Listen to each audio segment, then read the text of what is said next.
Hello guys, तो कैसे हैं आप सब। मैं रक्स और आपका स्वागत है मेरे चैनल रक्स कॉमिक्स में। तो पिछली वीडियो में काफ़ी अच्छा रिस्पांस रहा, जिस वजह से ये वीडियो थोड़ा जल्दी आ गई। और जैसा ही रिस्पांस पिछली वीडियो में था वैसा रिस्पांस इस वीडियो में होना चाहिए, ताकि मैं इसका अगला पार्ट जल्द से जल्द लेकर आ सकूँ। और हाँ गाइस, आप लोग मुझे इंस्टाग्राम पर भी फॉलो कर लीजिए, क्योंकि मेरे चैनल से जुड़ी सारी अपडेट आपको मेरे इंस्टाग्राम अकाउंट पर मिल जाएगी। और हाँ गाइस, मैं आपका एक बार दिल से थैंक यू करना चाहूँगा, क्योंकि आप लोगों ने बहुत अच्छा सपोर्ट दिखाया। बस यही सपोर्ट थोड़ा इंस्टाग्राम पर भी दिखाओ, वहाँ पर जाकर मुझको फॉलो करो और आप मुझसे बातें भी कर सकते हैं। मैं आपके क्वेश्चन का जवाब जरूर दूंगा। तो चलिए अब बिना किसी देरी के शुरू करते हैं इस आज की ऑसम वीडियो को।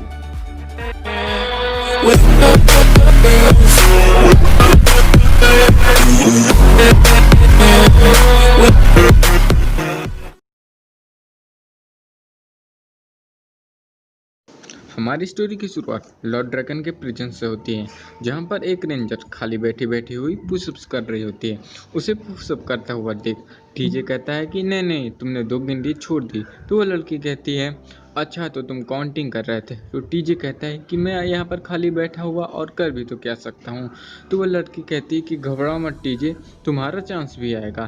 तो टीजे कहता है, क्या तुम्हें लगता है कि हमारा चांस अभी भी आ सकता है। फिर सीन शिफ्ट होता है और हमारी स्टोरी वापस से हमारे हीरोज के पास पहुंचती है, जहां पर जेन कहती है कि हालात काफ़ी तेज़ी से बिगड़ रहे हैं।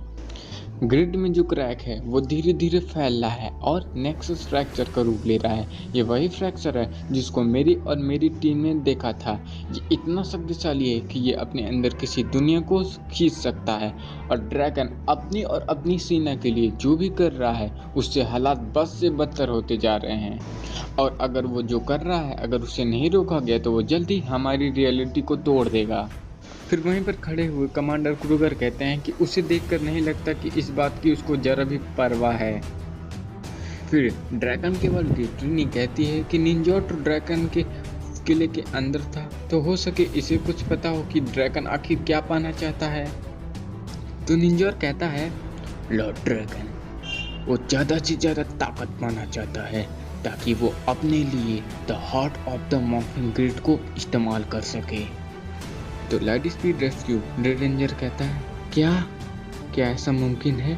तो जोडॉन कहते हैं कि अगर हम लोग सोचें तो यस, क्योंकि इस तरह की चीज़ आज से पहले किसी भी बीइंग ने नहीं की। तो निंजोर कहता है कि हर एक रेंजर टीम का मॉर्फर किसी न किसी तरह मॉर्फिंग ग्रिड से जुड़ा हुआ है, जिस हिसाब से मॉर्फिंग ग्रिड तक पहुंचने के बहुत सारे एक्सेस पॉइंट हैं। लेकिन लॉर्ड ड्रैगन ने हर एक रेंजर मॉर्फर पर अपना कब्जा कर लिया है, और उसकी ताकत को बढ़ाने के बाद बैरियर्स काफ़ी कमज़ोर हो चुके हैं, जिस वजह से वो वर्ल्ड्स और डिमेंशन के बीच में बैरियर्स को तोड़ने में कामयाब हो चुका है। फिर ट्रिनी सबको लॉर्ड ड्रैगन के टावर के बारे में बताती है। वो कहती है कि इस टावर के अंदर पता नहीं ऐसी क्या चीज़ है जो ड्रैगन की आर्मीज को, एक्स्ट्रा मॉर्फर्स को लगातार पावर देता जा रहा है, और ये लगातार ग्रिड के बाहर ट्रांसमिटिंग कर रहा है। फिर जेसन डॉक्टर के को सबसे मिलवाता है। जेसन कहता है कि हेलो गाइस, ये हैं डॉक्टर के। आप में से कुछ लोग इन्हें कॉरिंस में मिले होंगे, और ये हैं Gracy Stirling, the former Red Ranger and the head of the Clean Energy Division, philanthropist and the host of the other staff company Promethea। और लॉरेन कहती है कि ये हमारी मदद करेंगी हमारे मॉर्फर्स को अपग्रेड करने में, ताकि उन पर ड्रैगन कैनन्स का कोई भी असर ना हो। फिर जेसन कहता है, अल्फा ग्रिड के बाहर एक कॉल लगाओ। बैरियर्स कमज़ोर होने की वजह से जो भी रेंजर्स बचे हों वो ज़रूर हमारे साथ होने चाहिए। फिर लॉरेन एंड जेसन सबको प्लान बताते हैं। जेसन कहता है, गाइस प्लान बिल्कुल सिंपल है, हम लोग चुपके से जाएंगे और ड्रैगन के किले को तबाह कर देंगे और इस पूरी दुनिया को बचा लेंगे। किसी को कुछ पूछना है। और तभी light speed rescue red ranger कहता है, मुझे कुछ पूछना है, वैसे हम लोग हैं कहाँ पर। तो बिली बताता है, तुम इस जगह को एक पॉकेट डायमेंशन कह सकते हो, जो सीधे हमारे कमांड सेंटर से जुड़ा हुआ है, लेकिन बेसिकली ये एक रॉ मटेरियल है जिसको हम लोगों ने प्रोग्राम किया हुआ है। तो कैरन कहती है, सुनने में काफ़ी डरावना लगता है। फिर आरजे कहता है, ओ मैंने इसको एक मूवी में देखा था। फिर जैक्स कहता है, मतलब हमारा मतलब है कि हम लोग बैटल प्लान के बारे में बात कर रहे हैं, लेकिन यहाँ पर किसी मूवी का रेफरेंस मिलना बहुत ही मुश्किल था। और तभी अचानक रेंजर्स के बेस में एक अनजान शिप लैंड करता है और उसी में से in space red ranger Andrews निकलता है। एंड्रूस कहता है कि मैं जानता हूँ कि वो सब कहाँ पर हैं और किस जगह पर बचे हुए हैं। एंड्रूस को देखकर कैरन काफ़ी हैरान हो जाती है और सारे रेंजर्स जल्दी से दौड़कर एंड्रूस के पास जाते हैं और फिर सीन शिफ्ट होता है और हमारी स्टोरी वापस से पहुंचती है लॉर्ड ड्रैकन के पास। अपने पूरे सालों में मैंने ऐसी कोई भी नई चीज़ देखी जिससे मैं आपको बता सकूं कि स्कल आपके रूल करने के खिलाफ है माय लॉर्ड, लेकिन उसका अब इस तरह हमें धोखा देना काफ़ी अजीब बात है। वो काफ़ी अनसुलझा बटालियन था, उसे समझना थोड़ा मुश्किल था। क्या तुम श्योर हो कि ये सब बातें तुम्हें मेरे सामने करनी चाहिए माय लॉर्ड? उसे समझना मुश्किल था। चुप करो बेवकूफ। क्या तुम्हारे पास ये सब कुछ बचा है मुझे बताने के लिए? तुम कहना चाहते हो कि तुम कुछ नहीं कर सकते हो, तुम बेकार हो। नहीं माय लॉर्ड। क्या तुम्हें इस बात का जरा भी अंदाजा है कि आखिर यहाँ पर हुआ क्या है? और क्या तुम जानते हो कि उसने क्या चीज हमारे दुश्मनों को दे दी है? उसके बाद पीछे से स्कल कहता है, जरा एक मिनट रुको, मैं जानता हूँ ना तुम्हें हराने की चाबी। आखिरकार इस भयानक सपने में तुमने रो ही दिया लॉर्ड ड्रैकन। और तभी ड्रैकन का सोल्जर उसको मारते हुए कहता है कि चुप रहो धोखेबाज। लेकिन अब जरा सोचो, ऐसा करना तुम्हारे लिए बहुत बड़ी कीमत थी, तो तुम्हें क्या पूरा यकीन है कि तुमने सही काम किया है? गलत तू है, मैंने सही किया है। ठीक है, मैं इस बात को मानता हूँ। और लॉर्ड ड्रैकन स्कल के गले की हड्डी को तोड़ देता है, जिससे वहां पर डरकर सभी सोल्जर्स अपनी आंखें बंद कर लेते हैं। स्कल को मारने के बाद लॉर्ड ड्रैकन उस सोल्जर को भी यहाँ से ले जाने के लिए कहता है, जिसकी वजह से यहाँ पर सब कुछ हुआ। और फिर फिनिस्टर 5 कहता है कि माय लॉर्ड, मेरे पास आपके लिए एक गुड न्यूज़ है। मुझे पूरा यकीन है कि मैंने रेंजर स्लेयर को ढूंढ लिया है। लॉर्ड ड्रैकन कहता है कि क्या वो जिंदा है? तो फिनिस्टर 5 कहता है कि उसका सिग्नल अचानक ही गायब हो गया था, लेकिन वो फिर वापस आ गई है। लगा था मैंने ही कोई गलती की थी इसे ढूंढने में। 2 दिन पहले ग्रिड के क्रैक होने की वजह से मैं क्रिस्टल की मदद से उसका मैसेज ट्रैक करने में कामयाब रहा। वो अभी से बहुत पास्ट में है, लगभग ग्रिड के फ्रैक्चर होने से पहले के पास्ट में। तो वो वहाँ क्या कर रही है? उसे हमारे साथ होना चाहिए। जल्दी से क्रिस्टल रेडी करो और मुझे वो तुरंत यहाँ पर चाहिए। मुझे माफ़ करिएगा माय लॉर्ड, लेकिन अब ऐसा मुमकिन नहीं है। चूंकि टाइम गन अब टूट चुकी है, तो हम लोग अपने मिशन में कामयाब होने के बाद कुछ कर सकते हैं। लेकिन अभी भी एक उम्मीद है। मैं एक पोर्टल खोल सकता हूँ जिससे आप उससे कुछ देर बात कर सकते हैं। तो तुम रुके किस लिए हो मेरे रेंजर स्लेयर? तो तुम यहाँ पर हो, मैं तुम्हें कब से ढूंढ रहा था। रेंजर स्लेयर कहती है, लॉर्ड ड्रैकन आप जिंदा हैं? फिनिशर 5 ने मुझे आपको बचाने के लिए भेजा था। और तो लॉर्ड ड्रैकन कहता है, हाँ हम जानते हैं, हमने तुम्हारा मैसेज सुन लिया था। और रेंजर स्लेयर कहती है कि इस वक्त के रेंजर्स काफ़ी बेवकूफ़ हैं। मैं उनका भरोसा जीत सकती हूँ और आपकी साइड को यहाँ ला सकती हूँ ताकि उससे हमें मदद मिल सके। लॉर्ड ड्रैकन इस बात से सख्त मना कर देता है। वो कहता है कि अब ऐसा मुमकिन नहीं है। अगर हमने कुछ भी और किया तो चीज़ें बदल सकती हैं। मैं मॉर्फिंग ग्रिड को एक्सेस करने के काफ़ी करीब पहुंच चुका हूं, और जब मैं ऐसा कर लूँगा तो मैं इतना ताकतवर बन जाऊंगा कि तुम्हें मैं यहाँ पर वापस ला सकता हूँ। लेकिन फिनिस्टर 5 को रेंजर स्लेयर में कुछ गड़बड़ नज़र आ रही होती है।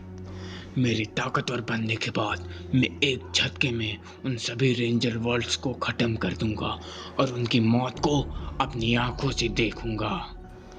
मुझे माफ़ करिएगा माय लॉर्ड, लेकिन ऐसा करने के पता नहीं क्या नतीजे हो सकते हैं। तो फिनिस्टर 5 कहता है, वेल ये बहुत इंटरेस्टिंग बात है। तुम मॉर्फ हो, लेकिन मुझे तुम्हारा कहीं बो नहीं दिख रहा है। फिर लॉर्ड ड्रैकन को भी रेंजर पर शक हो जाता है और वो कहता है कि इतने समय से मेरे किसी भी डिसीजन में तुमने कोई भी क्वेश्चन नहीं किया है, तो चलो अब बताओ कि तुम्हारा बो किधर है। फिर लॉर्ड ड्रैकन को भी पता चल जाता है कि वो उसके कंट्रोल से आज़ाद हो चुकी है। तो लॉर्ड ड्रैकन कहता है, काफ़ी डिसअपॉइंटिंग, लेकिन मैं तुमको जिंदा छोड़ रहा हूँ क्योंकि तुम कुछ भी नहीं कर सकती हो। ऐसी कोई भी चीज़ नहीं है जिसे तुम वहाँ पर रहकर बदल सकती हो। तो रेंजर स्लेयर कहती है कि मैं वापस आऊंगी और तुम्हें मार डालूंगी। तो पीछे से मिस्टर 5 कहता है, क्या तुम श्योर हो इसके बारे में? फिर अचानक ही दोनों का सिग्नल टूट जाता है और जाते जाते हमें ये पता चलता है कि वो रेंजर ड्रैगन के वर्ल्ड की पिंक रेंजर थी। फिर लॉर्ड ड्रैगन कहता है कि हमें जल्दी जल्दी काम करना होगा, हम किसी भी बात का रिस्क नहीं ले सकते हैं। फिर अचानक लॉर्ड ड्रैगन की बॉडी कमज़ोर पड़ने लगती है, तो फिर मिस्टर 5 उसको उठाता है। वो कहता है कि आपकी बॉडी पर बहुत ज़्यादा असर पड़ रहा है, ऐसा अलग अलग पावर सिग्नेचर्स की वजह से हो रहा है। लॉर्ड ड्रैगन कहता है कि मैं ठीक हूँ, अभी इन सब का वक्त नहीं है। उन लोग के पास निंजोर है, जिनका मतलब वो सब जानते हैं कि हम क्या करने वाले हैं, और उस करंट मोमेंट की उनके पास होने की वजह से वो लोग हमारे ड्रैगन कैनन से निपट सकते हैं। तो हमें जल्द से जल्द काम करना होगा, हमें ज़्यादा से ज़्यादा मॉर्फर की जरूरत है, सारे मॉर्फर्स को तैयार करो। मिस्टर 5 कहता है कि माय लॉर्ड, ग्रिड लिमिटेड है और बिना निंजोर की हेल्प के हम लोग जानते नहीं कि इसे कितनी देर तक कर पाएंगे। तो लॉर्ड ड्रैगन कहता है कि मैं उसे पकड़ के रखूंगा, चाहे मुझे जो कुछ भी करना पड़े। और फिर हमारी स्टोरी वापस से हमारे हीरोज पर आती है, जहाँ पर डॉक्टर के और ग्रेसी स्टेलिन रेंजर्स मार्फर को ड्रैगन कैनन प्रूफ बना रही होती हैं और उनकी हेल्प ट्रिनी और बिली कर रहे होते हैं। और एंड्रूज सबको लॉर्ड ड्रैगन के प्रिजन की लोकेशन बताता है। वो कहता है कि वो सब मून पर हैं और हमें उन सभी पावर रेंजर्स को वापस लाना ही होगा। और कैरन कभी से एंड्रूज को देख रही होती है, तो जेन कहती है कि तुम्हें उससे जाकर बातें करनी चाहिए। तो कैरन कहती है क्या? तो जेन कहती है कि वो तुम्हारा भाई है और तुम्हें उससे जाके बातें करनी चाहिए। तो कैरन कहती है लेकिन मैं उससे क्या बातें करूँगी? तो जेन कहती है बस जाओ और उससे बातें करो। फिर कैरन हिम्मत करके एंड्रूज के सामने जाती है। फिर दोनों भाई बहन काफ़ी इमोशनल हो जाते हैं और एक दूसरे से गले मिलते हैं, और ये सब दूर खड़े हुए जोर्डन और कमांडर क्रूगर देख रहे होते हैं। कमांडर क्रूगर कहते हैं कम से कम इन्हें एक खुशी का पल तो मिल ही गया इन सब चीज़ों में। मैंने लॉर्ड ड्रैगन के बारे में सुना कि वो कौन है और उसने आपके 6 रेंजर्स के साथ क्या किया। ये मुझे माफ़ करिएगा, लेकिन ये तो आपके साथ बहुत बुरा हुआ, आपको सिंपैथी की ज़रूरत है। जो डॉन कहते हैं मैं समझता हूँ आपकी वोटों को कमांडर क्रूगर, एक्सपीरियंस वो जो हार कर भी कोशिश करते रहना। जेसन ग्रेसी के पास जाता है और कहता है कि मुझे नहीं लगा था कि तुम आने वाली हो। तो ग्रेसी कहती है कि दुनिया खतरे में थी और मुझे नहीं लगा था तुम मुझको बुलाने वाले हो। तो जेसन कहता है कि तुमने अभी कहा कि दुनिया खतरे में थी। उसके बाद जेसन कहता है कि साबा के साथ जो कुछ भी हुआ, मैं थोड़ा गुस्से में तुम्हें बहुत कुछ बोल दिया, लेकिन अब मुझे यकीन हो रहा है कि मुझे वो सब कुछ नहीं कहना चाहिए था। उन सब बातों के लिए जेसन उससे सॉरी बोलता है। फिर ग्रेसी भी उन सब भी बातों के लिए जेसन को माफ़ कर देती है और पीछे से कैरन आती है और कहती है गाइस, हमें अभी एक रेस्क्यू मिशन पर जाना है। और कमांडर क्रूगर कहते हैं कि हमें हर एक रेंजर की ज़रूरत है टावर में। एक्चुअली मेरा मतलब है कि हम हर एक रेंजर को टावर में फैला सकें। ग्रेसी इस बात से सख्त मना कर देती है। वो कहती है कि मैंने पहले ही बहुत सारे रेंजर्स को पीछे छोड़ दिया है मरने के लिए, और अब मैं वैसा दोबारा नहीं करूंगी। तो कमांडर क्रूगर कहते हैं पर यहाँ पर हालात क्रॉस डिमेंशनल बैरियर्स का है, तो अच्छा यही होगा कि हम इसे एक शिप से करें, लेकिन एसपीडी में उतनी जगह नहीं होगी ये सब करने के लिए। तो ग्रेसी कहती है ठीक है, फिर तो हम मेरी शिप ले जाएंगे। कैरन कहती है कि एक सेकंड रुको, ये तो हमारी शिप जैसी लगती है। फिर वो कहती है कि तुम टेरामोनी चोर हो ना? तो ग्रेसी कहती है हाँ, ये सब खत्म होने तक तुम सब मुझे इसी नाम से जानोगे। उसके बाद ग्रेसी कहती है कि हमें इसके अंदर एक सिलेक्टेड रेंजर्स का ग्रुप भेजना होगा। प्रोमेथिया पूरी तरह से बना नहीं है, लेकिन इसके अंदर ज़रूरत की सभी चीज़ें हैं जो उन लोग के काम आएंगी। इसके अंदर काफ़ी रूम्स हैं। अल्फा की कहता है कि जोर्डन ने जो कॉल लगाया था उसका जवाब आ चुका है और किसी भी वक्त बहुत सारे पावर रेंजर्स यहाँ पर आते ही होंगे। सारे रेंजर्स बाहर जाते हैं और जैक्स कहता है मुझे लगा कि वो सब आने वाले हैं। तो अल्फा कह रहा है कि मुझे रीडिंग्स मिल रही हैं कि वो सब आ चुके हैं। और तभी ट्रिनी कहती है कि ऊपर देखो, और ऊपर बहुत सारे स्टार्स रेंजर की बेस की तरफ आ रहे होते हैं, और वो स्टार और कोई नहीं बल्कि पावर रेंजर्स होते हैं। देखते देखते वहाँ पर बहुत सारे स्टार्स आ जाते हैं और वहाँ पर थोड़ी ही देर में पावर रेंजर्स की एक बड़ी सेना खड़ी हो जाती है। और उन सबको देखकर जैक्स कहता है कि लगता है कि हमें एक बड़े रूम की ज़रूरत पड़ने वाली है। और किम आती है और कहती है कि जोडॉन, हम लोग लॉर्ड ड्रैकन के किले को गिराने की बात कर रहे हैं, लेकिन लॉर्ड ड्रैकन क्या वो इस दुनिया का सबसे ताकतवर बींग है जो रियलिटी को तोड़ सकता है। तो जोडॉन कहते हैं, तुम सही हो किम्बरली, मैंने घंटों इसके बारे में सोचा, लेकिन मुझे पूरा यकीन है कि मैंने एक सल्यूशन ढूंढ लिया है। जोडॉन और कमांडर क्रूगर कहीं पर जा रहे होते हैं, तो कमांडर क्रूगर कहते हैं कि मैं उम्मीद करता हूँ कि आप जानते हैं कि आप क्या कर रहे हैं। तो जोडॉन कहते हैं कि मुझ पर भरोसा रखिए कमांडर क्रूगर, इन सब के बाद यही हमारी आखिरी उम्मीद है। और जोडॉन मदद के लिए और किसी के पास नहीं बल्कि द इविल एम्प्रेस रीटा के पास जाते हैं।